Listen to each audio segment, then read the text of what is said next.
So, good evening everyone! So, for tonight po, kasama ko po si Miss Jane at siya po ang representative ng GP Catering Services and they are awarded being Premier Business Remarkable Events Catering Services and they are Golden Awardees. So, ma'am, I know it's weird kung tatanungin ko kung ano nararamdaman niyo tonight, pero ano po nga ba ang pakiramdam na makareceive ng isang award at kayo po ay Golden Awardee ka?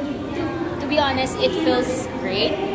This is not the first time, definitely. Some would say the first time's the charm, but receiving the second time just means to say we're doing something great, and that makes me as a representative and who knows behind the works of our business, very happy for them as well.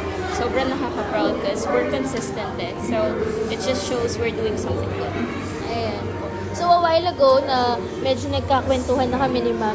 So, ma'am, alam ko hindi ito yung first time niyo. So, ano po ang pinagkaiba ng Southeast Asia Premier Business Award sa iba pa po nating award-giving bodies? I would say this is one of the biggest event that I went to.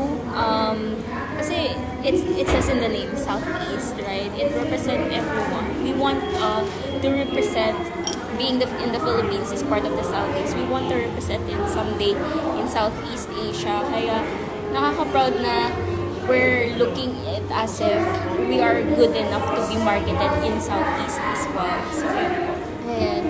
So, ma'am, alam ko, hindi biro ang maka-receive ng isang award, lalo na Remarkable Events Catering. Isa po sa business na mahirap ay ang events and catering. So, pwede niyo po bang i-share sa ating mga viewers kung ano po ang inyong secret to success? I think one of the biggest secrets is, kasi as an owner, I've met the owner multiple times already.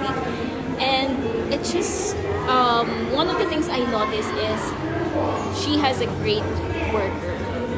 Like, she could trust her worker that there are certain things na she could leave to them at alam na nila. Ayun yung kagandahan na nagsistay sa'yo na matagal yung worker mo eh.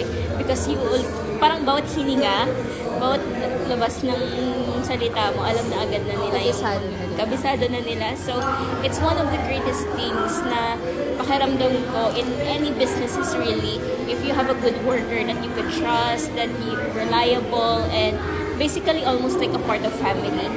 Sometimes it's a red flag, yes, but in a certain way ng pagiging family, it really helps a lot.